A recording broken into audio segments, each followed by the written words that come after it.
Eu sempre fui um homem de hábitos simples, um daqueles que preferem o conforto das rotinas ao caos das mudanças repentinas.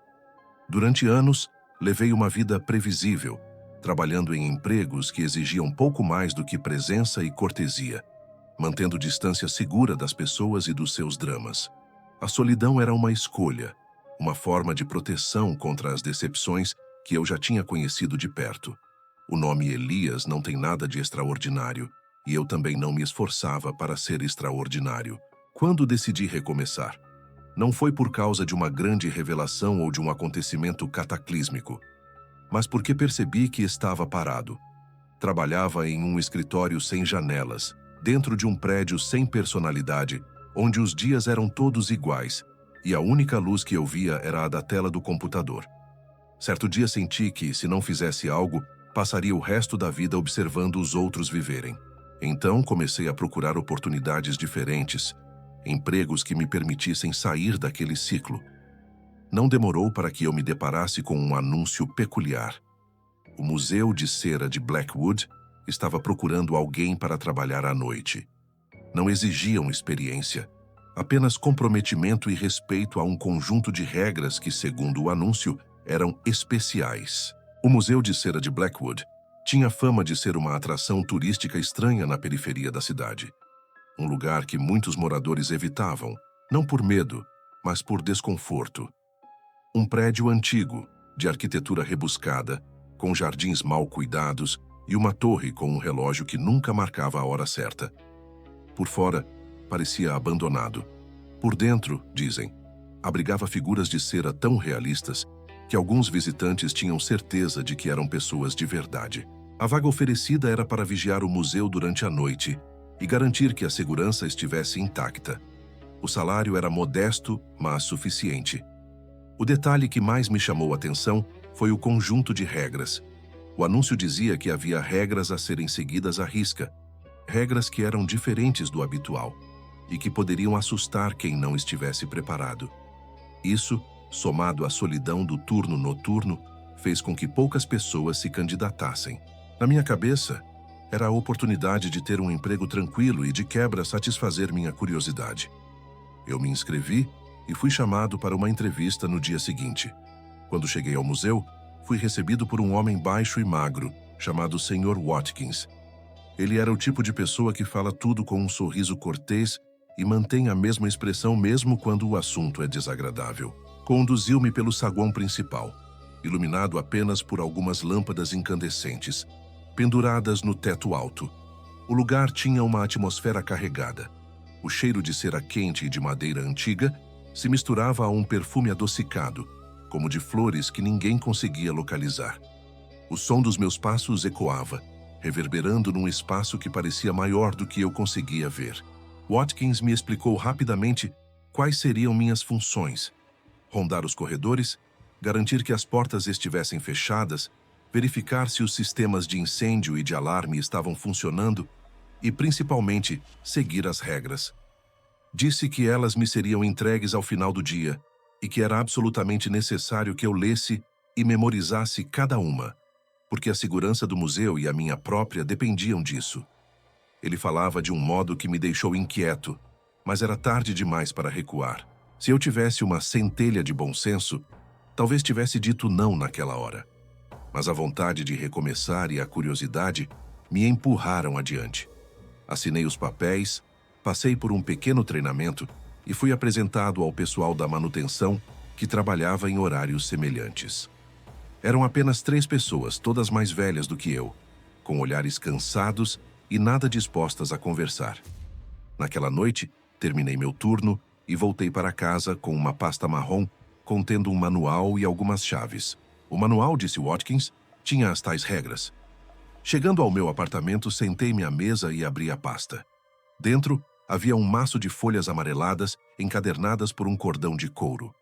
A primeira página era uma carta de boas-vindas escrita por alguém chamado Diretora Blackwood, a proprietária.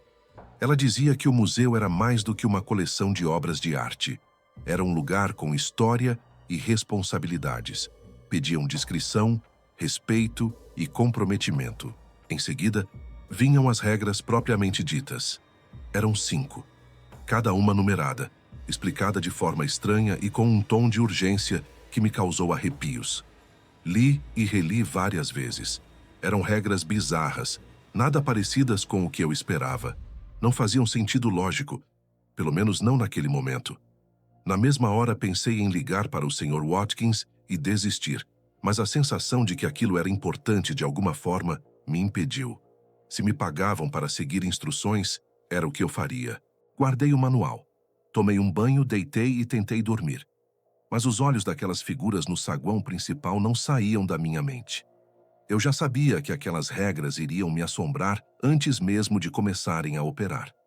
A primeira noite de trabalho foi um misto de exaustão, calma e um medo que eu tentava disfarçar com racionalidade. Cheguei ao museu meia hora antes da meia-noite, entrei pela entrada dos funcionários e encontrei o Sr. Watkins me esperando na antessala, como se fosse um mordomo de um filme antigo.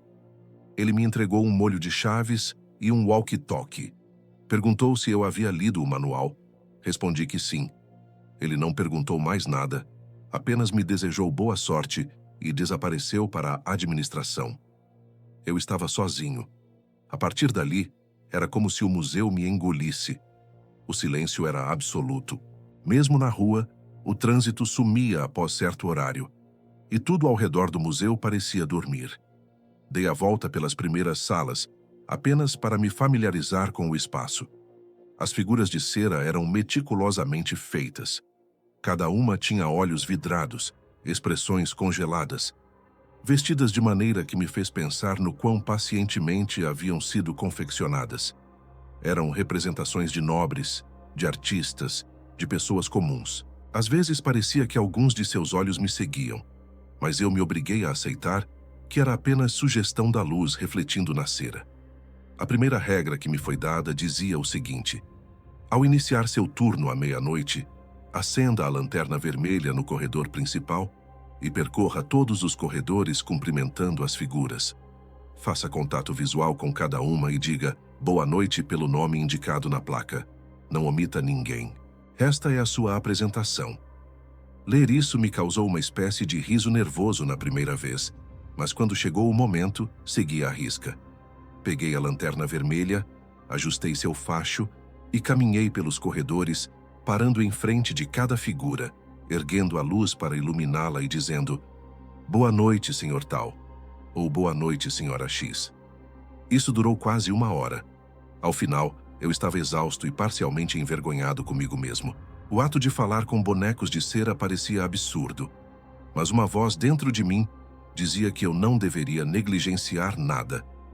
Concluída essa ronda, sentei-me numa cadeira colocada no final do corredor principal e fiquei observando o salão. O silêncio, antes reconfortante, agora parecia um peso. A lanterna vermelha ainda fazia seu papel, lançando sombras que se moviam conforme minha respiração. Eu não sabia o que esperar, então fiz o que sabia fazer: esperar. A segunda regra era que depois de cumprimentar as figuras, eu deveria ir até a sala de geradores e verificar a vela ritual. Essa regra dizia: existe uma vela preta ao lado dos quadros na sala de geradores. Ela deve permanecer acesa. Se estiver apagada, acenda-a e recite as 3 primeiras frases do manual de boas-vindas. Se a vela estiver acesa, apenas agradeça em voz baixa. Eu me achei ridículo acendendo uma vela e agradecendo a uma vela. Imaginei que a regra deveria existir por alguma superstição da diretora ou coisa assim. Chegando à sala de geradores, vi a vela. Era uma vela negra, fina, com um castiçal de ferro, posicionada numa prateleira ao lado de um retrato antigo da senhora Blackwood.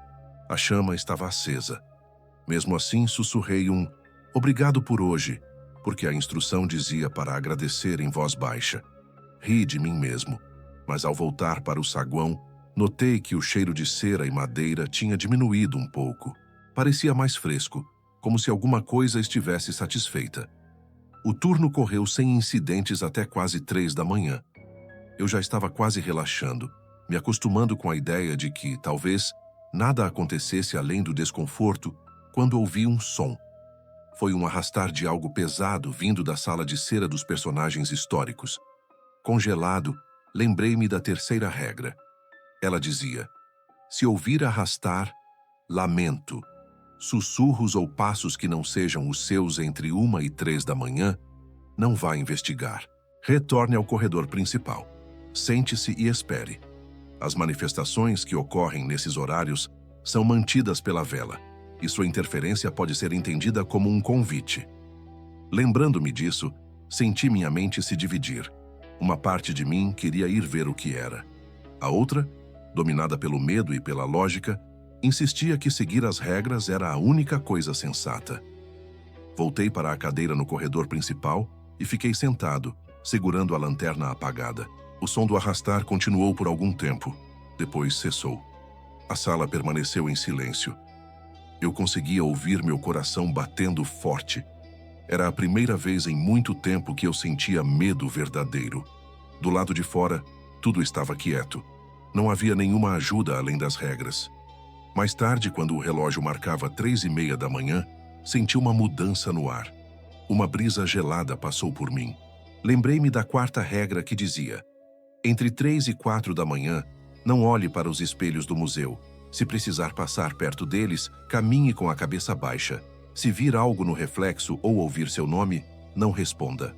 Essa regra me dava arrepios desde que a li pela primeira vez. E agora que a brisa passava, o medo aumentou. Eu sabia que os banheiros dos visitantes tinham espelhos de parede inteira e que o corredor do segundo andar abrigava uma galeria de retratos com vidros tão polidos que espelhavam toda a sala.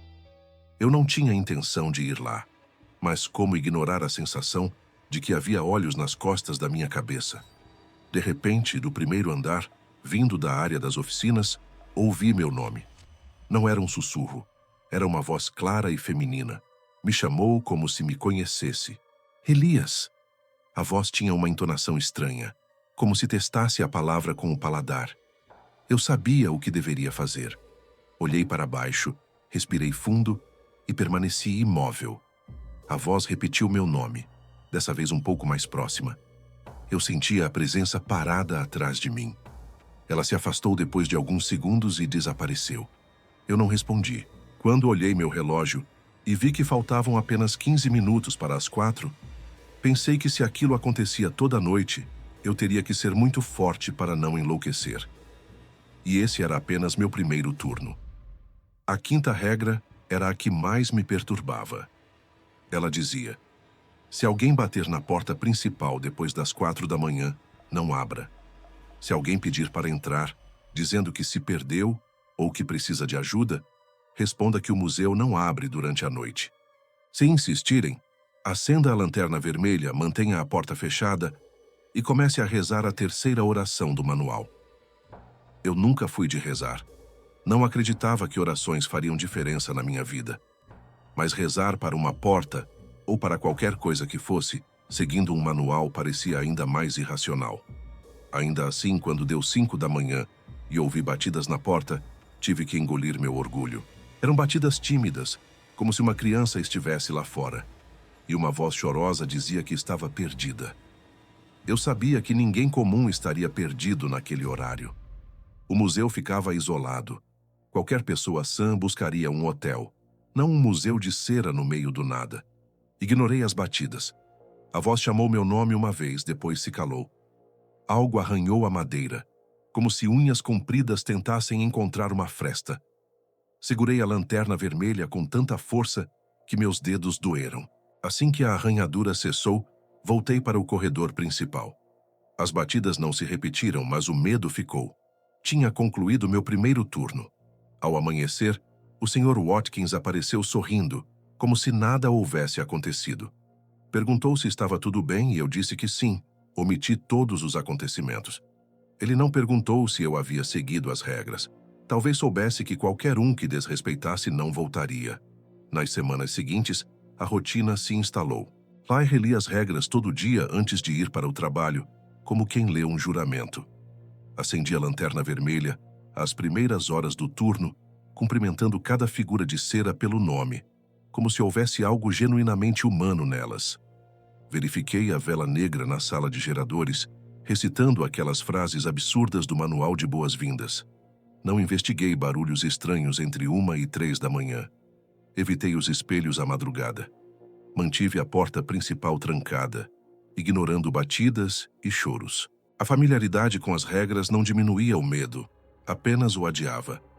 Cada noite que passava sem incidentes graves era um alívio e uma tensão renovada.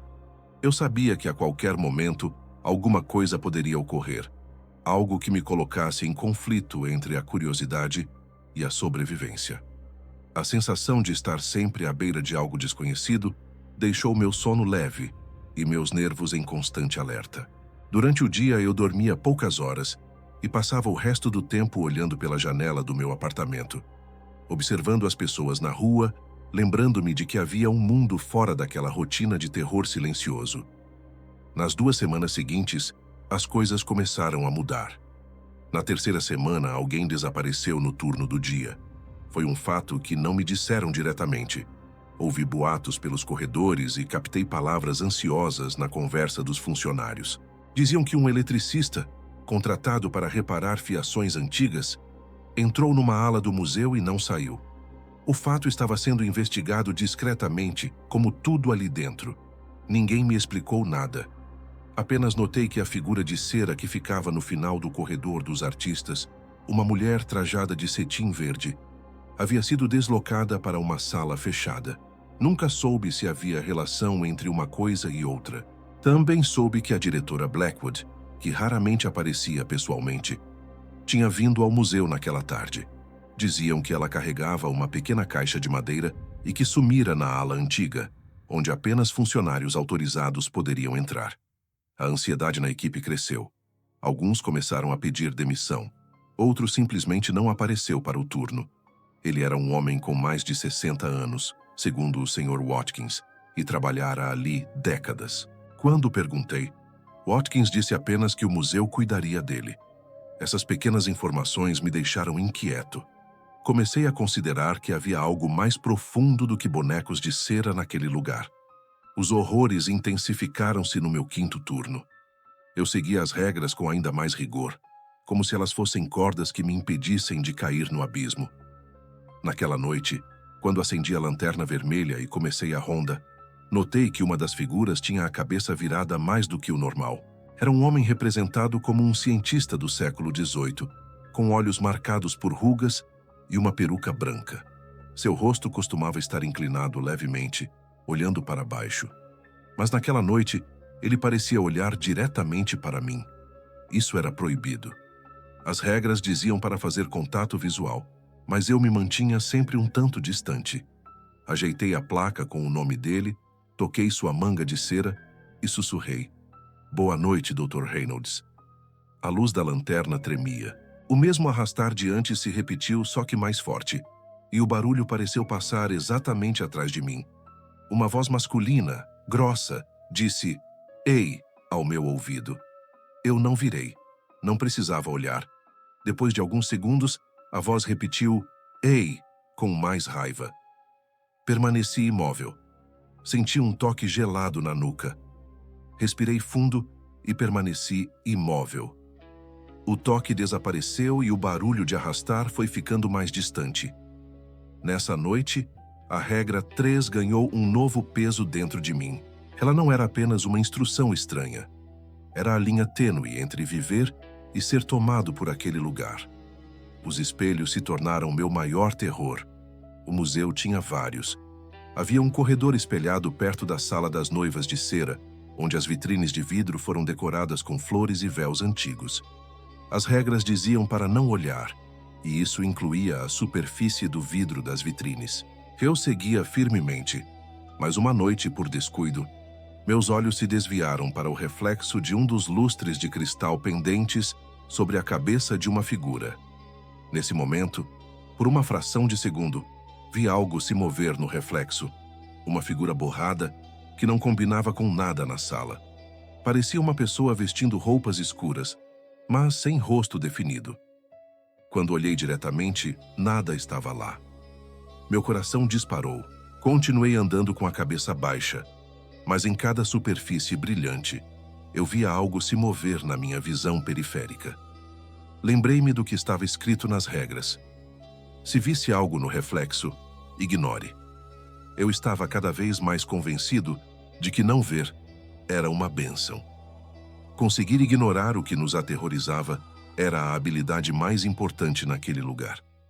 Com o passar do tempo, comecei a notar detalhes que antes me escapavam. Certas zonas do museu tinham marcas no chão, como se objetos pesados tivessem sido arrastados em horários que não eram da minha ronda. Outras tinham símbolos quase invisíveis, riscados nos rodapés ou nos cantos onde se acumulava poeira. Um triângulo aqui, um círculo ali, às vezes um desenho que parecia uma espiral. Em um corredor mais afastado, perto da ala que abrigava figuras de reis e rainhas, notei que havia algo diferente no ar. Um cheiro mais forte de ferro. Pensei ser ferrugem, mas logo entendi que era sangue. Saindo de uma pequena fenda na parede, perto de uma gárgula de cera, escorria um filete de sangue. O sangue era espesso, escuro, parecia fresco. Lembrei-me de relatos antigos de que o museu fora construído sobre as fundações de uma casa de família, datada do século XVIII, onde ocorreram rituais que assustaram a região. Seria aquela fenda um vestígio disso? Toquei o sangue com a ponta do dedo. Era quente.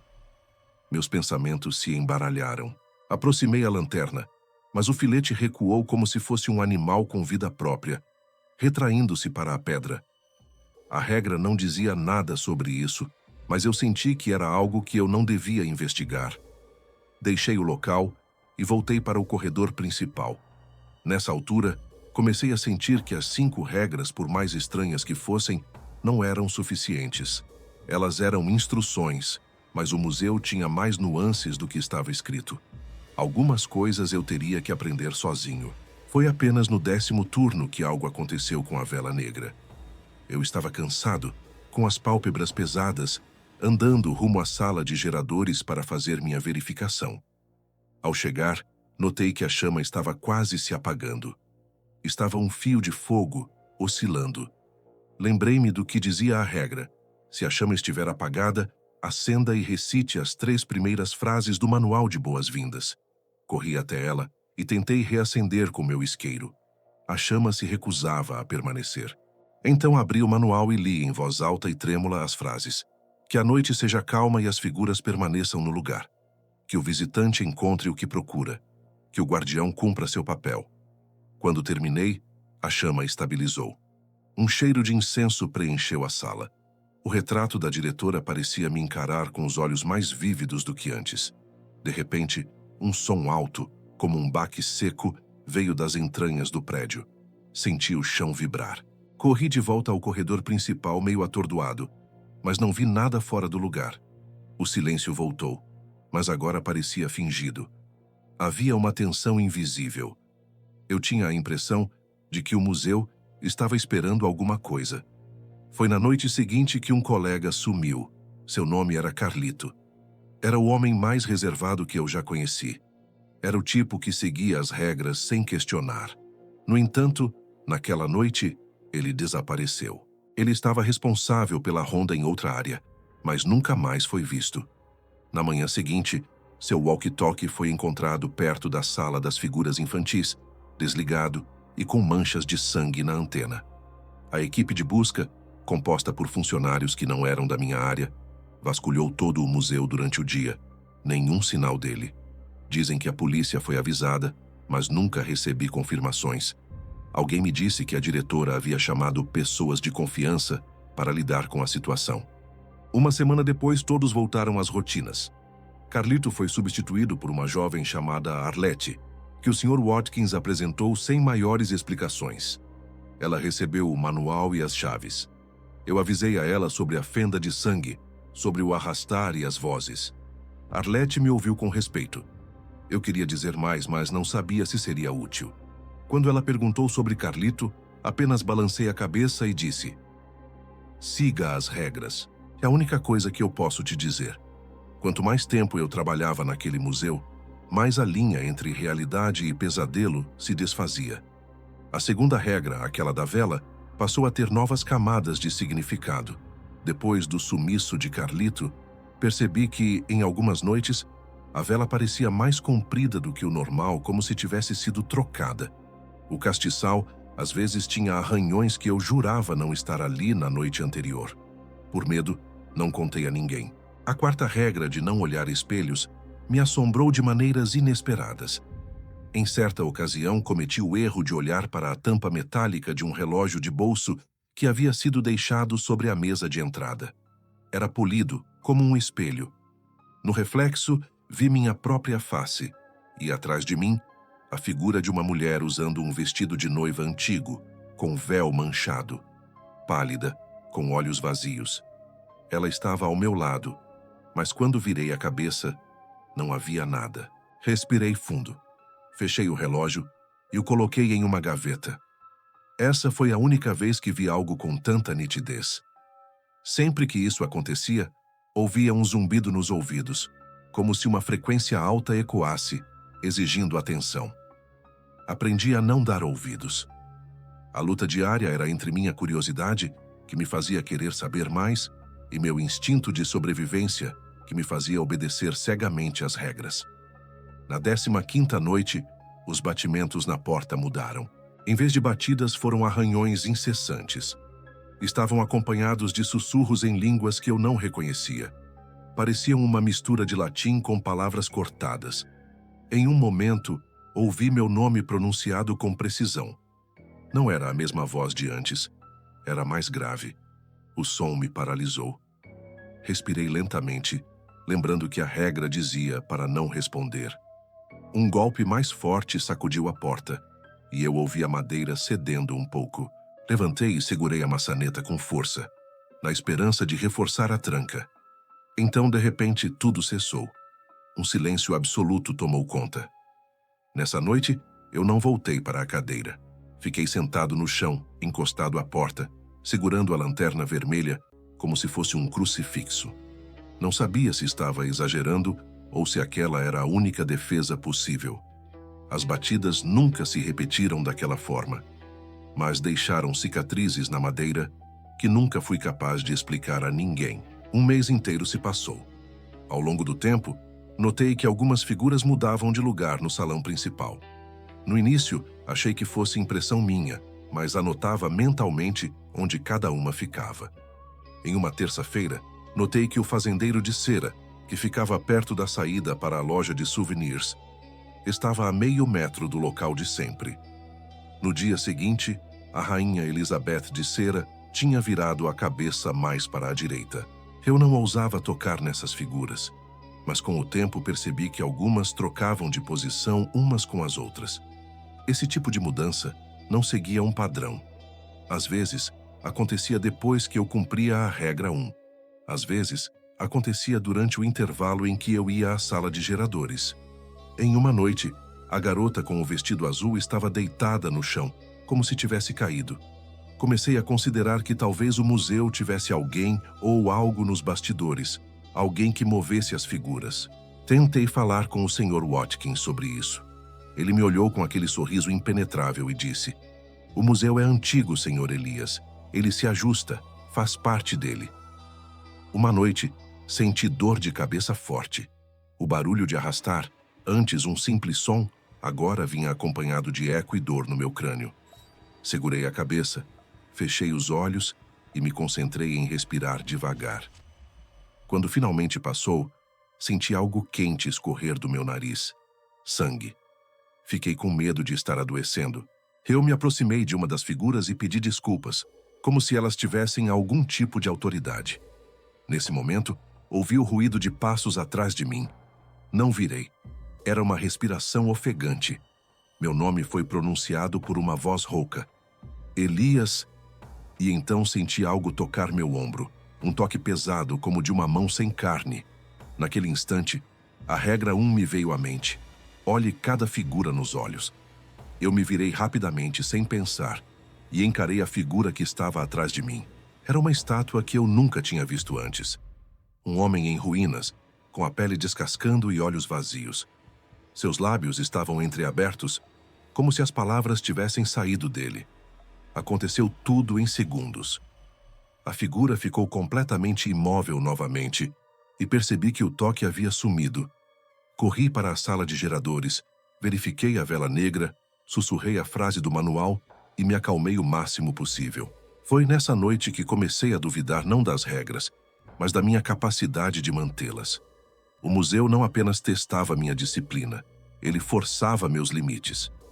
Certa madrugada, eu estava sentado na minha cadeira habitual, olhando o relógio. Faltavam alguns minutos para as 4 quando ouvi vozes vindas do andar superior, perto da sala do arquivo. Eram vozes masculinas, discutindo algo em tom baixo e urgente. Lembrei-me da regra 3. O manual dizia claramente para não investigar os sons, mas a curiosidade se misturou ao medo, e eu me vi caminhando até a escada. O som parecia mais perto do que pensei. Quando coloquei um pé no primeiro degrau, ouvi um grito agudo, seguido por um choro. Recuar seria sensato. Desobedecer à regra seria loucura. Mas naquele momento, pensei em Carlito, que desapareceu. Pensei em todos os que vinham e sumiam. Senti que talvez houvesse alguém ali, alguém ferido ou alguém que eu poderia ajudar. Subi. A cada passo, as vozes se tornavam mais claras. Cheguei ao corredor do arquivo. As vozes silenciaram. Um cheiro forte de ferrugem inundou meu nariz. As paredes, outrora brancas, estavam salpicadas de manchas vermelhas. Um líquido viscoso escorria pela porta do arquivo. O som de alguém arranhando madeira vinha do outro lado. Sem pensar, tentei abrir a porta. Estava trancada. Coloquei o ouvido na madeira e ouvi uma respiração. Algo preso lá dentro. "Está aí?" perguntei, a voz trêmula. Houve um silêncio e então um sussurro. Não devia estar aqui. Nessa hora, meu coração acelerou. Desci correndo as escadas de volta, quase tropeçando. O grito que ouvi, a voz sussurrando, as manchas nas paredes. Eu nunca mais fui ao andar do arquivo fora do meu turno diurno. Desde então, sempre que eu sentia a curiosidade crescer demais, lembrava-me da respiração do outro lado daquela porta e da simples frase dita: "Você não devia estar aqui." Com o passar dos meses, comecei a questionar minha sanidade. Tive sonhos vívidos. Sonhava que caminhava pelos corredores do museu durante o dia, mas as figuras de cera olhavam diretamente para mim. Elas me seguiam com os olhos, sussurravam um idioma que eu não conhecia. Às vezes, aparecia uma garota de vestido de noiva, coberta de sangue, caminhando comigo pelos corredores e me guiando até uma porta que eu não tinha visto antes. Ela apontava para a porta e dizia: "Aqui é onde termina." Mas antes que eu pudesse abrir, acordava. Esses sonhos começaram a se misturar com a realidade. Eu acordava confuso, pensando se a porta realmente existia. E se existisse, onde estaria? Passei a andar pelo museu com a sensação constante de ser observado, não apenas pelas figuras, mas por algo além. Eu passei a conversar mais com as figuras. Dizia "boa noite" com mais intenção. Pedia por proteção. Pedia que elas fizessem meu turno passar rapidamente. E enquanto falava, notava que o ar no museu mudava. O cheiro de madeira antiga ficava mais forte. As luzes, por vezes, piscavam quando eu passava. Era como se o prédio estivesse respirando. E eu ali, no meio disso tudo, tentando me convencer de que ainda tinha um pingo de controle. Uma noite em que chovia lá fora, com trovões longínquos quebrando o silêncio, algo aconteceu que me marcou profundamente. Eu havia cumprido todas as regras. A lanterna vermelha estava apagada e guardada, a vela negra acesa, e eu estava sentado na cadeira do corredor principal, esperando a madrugada passar. Foi quando ouvi, não batidas, mas uma música. Era uma melodia suave, como um canto antigo, vindo do interior do museu. A música era hipnotizante, parecia um lamento e ao mesmo tempo uma celebração. Eu reconheci parte da letra. Era algo que minha avó cantava quando eu era criança, uma canção de ninar. Isso mexeu comigo. Minha avó nunca esteve ali. Que força era aquela que buscava algo tão pessoal? Levantei-me, segurei a lanterna vermelha e caminhei devagar em direção à música. A terceira regra martelava na minha cabeça, mas a curiosidade foi mais forte. Fui guiado até a sala de onde vinha a melodia. Era a sala das balas, onde representações de figuras dançavam em bailes de gala. A música parecia sair de lá. Eu abri a porta. A luz era difusa. No centro do salão, as figuras dançavam. Eu juro que vi as figuras de cera, antes paradas em movimento lento, como se estivessem flutuando. Seus pés de cera tocavam levemente o chão, suas mãos se seguravam. A música vinha de todas as direções. No meio, uma figura que não existia antes estava olhando diretamente para mim. Um homem sem rosto com uma cartola, segurando uma bengala. Eu não conseguia mover meus pés. Meus olhos estavam fixos na figura. Ela começou a mover a bengala de um lado para o outro, em um ritmo lento, conduzindo a dança. Aproximou-se de mim, estendeu a mão sem dedos, e quando tocou meu ombro, senti um frio intenso subir pelo meu braço. Então, ouvi as palavras: "Você não pertence aqui." Acordei no chão do corredor sozinho. A música havia cessado. Minha cabeça latejava. Olhei para o relógio. Era quase 6 da manhã. Quando o sol nasceu e meu turno terminou, contei ao Sr. Watkins sobre o sonho. Ele me olhou com aquele sorriso vazio e disse: "O museu nos testa, Elias. Não tente compreender tudo."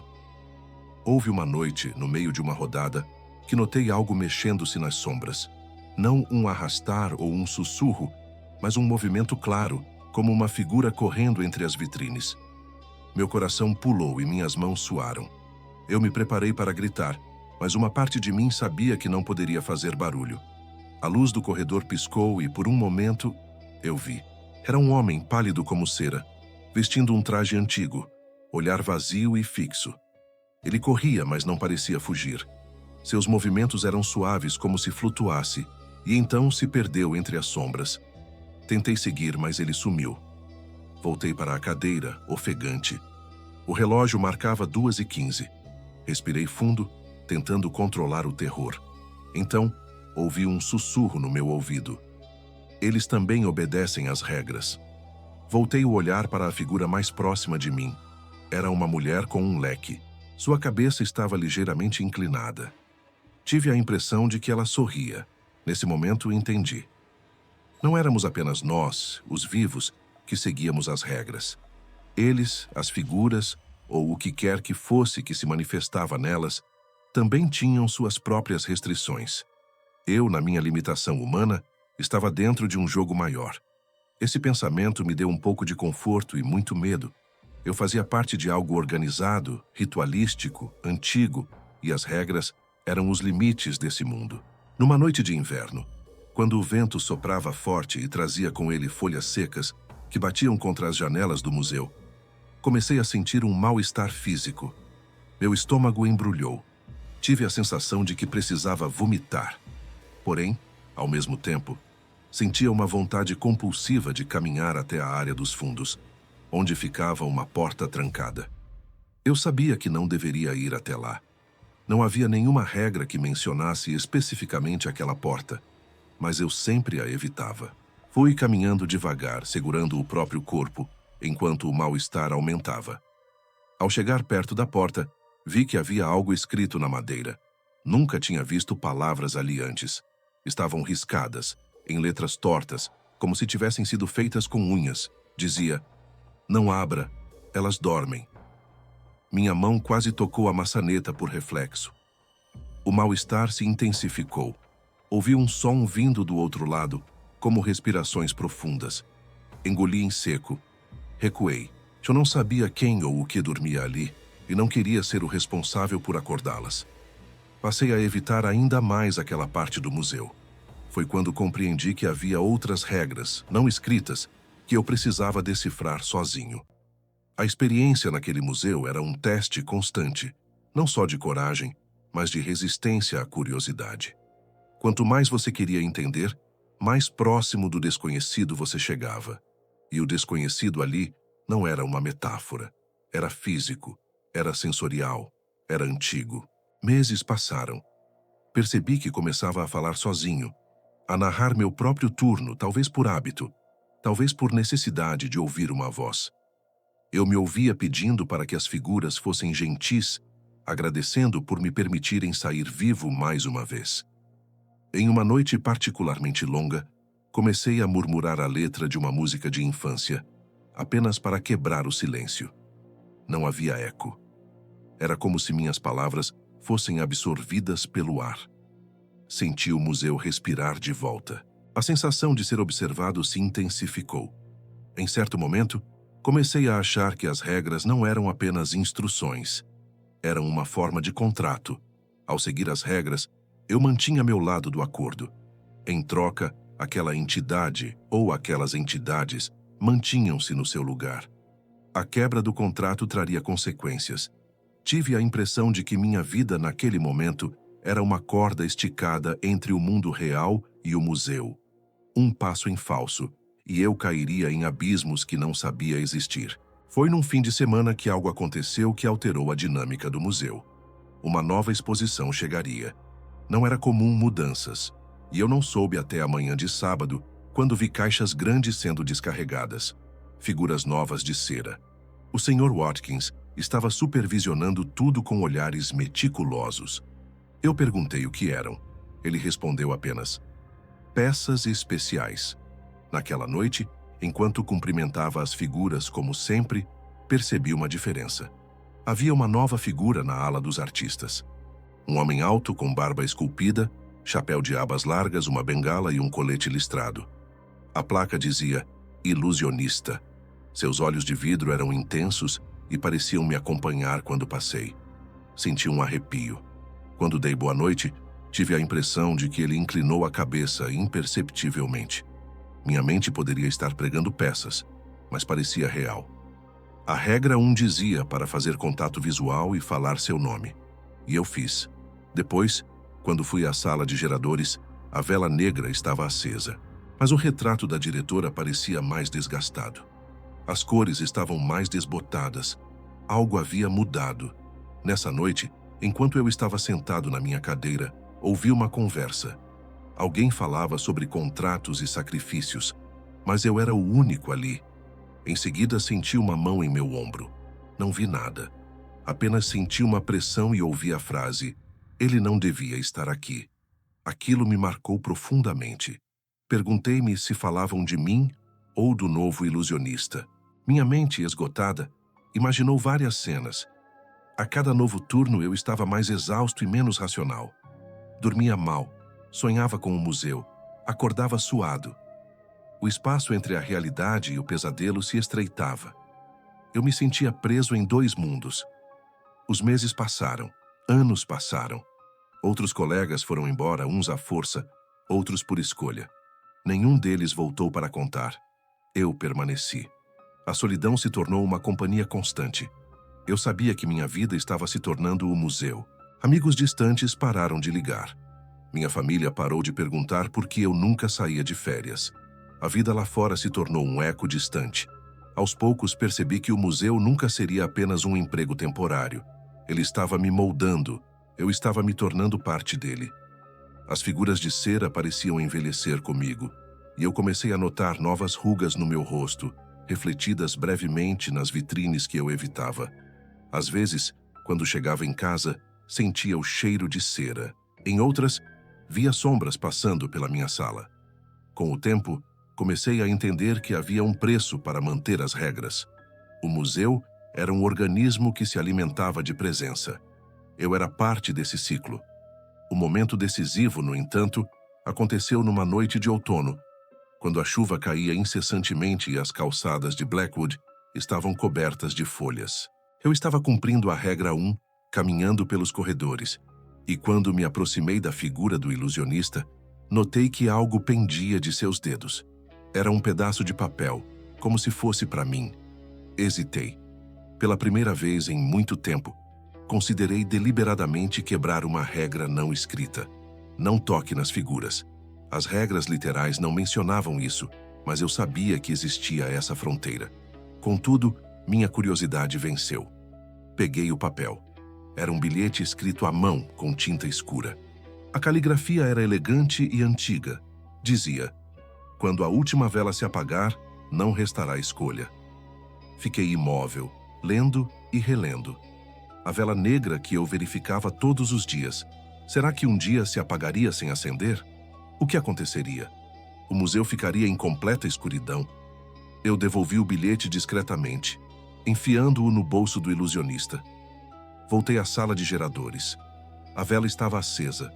Olhei para a chama, hipnotizado. Me aproximei e senti o calor.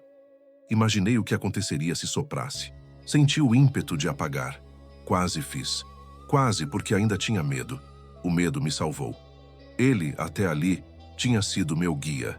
Algumas noites depois, estava na sala de geradores verificando a vela, quando ouvi passos rápidos, desesperados. Ouvi a voz de Arlete gritando meu nome. Saí correndo. Ela estava no corredor principal, pálida, apontando para a porta principal. Havia batidas altas e insistentes. "Tem alguém lá fora", ela disse. "Está pedindo ajuda e sabe meu nome." Eu olhei para a porta. As batidas eram ritmadas, acompanhadas de choro. A voz dizia: "Por favor, abram. Está frio aqui fora, eu me perdi." Era a voz de uma criança. Olhei para Arlete. Ela estava tremendo. Lembrei-me da 5ª regra. Sussurrei: "Não abra." Ela assentiu. Fui até a lanterna vermelha, acendi e caminhei até a porta. Encostei-me a ela sem abrir e respondi: "O museu não abre durante a noite." A voz chorou mais alto. "Por favor, eu só quero entrar." Segurei firme a maçaneta. Arlete começou a rezar. Eu também. Não sei se minha oração foi certeira, mas naquele momento pedia tudo o que havia de bom no mundo para que aquela criança do lado de fora fosse apenas uma ilusão. As batidas se intensificaram. Eu podia ouvir unhas raspando a madeira. Então, subitamente parou. O silêncio foi completo. Arlete e eu ficamos encarando a porta. Após alguns minutos, voltamos para o salão. Olhei para a figura do ilusionista. Ele parecia sorrir. A vela estava acesa. A vida continuava. Tudo parecia igual, mas dentro de mim algo tinha mudado. Eu sabia que algo queria entrar.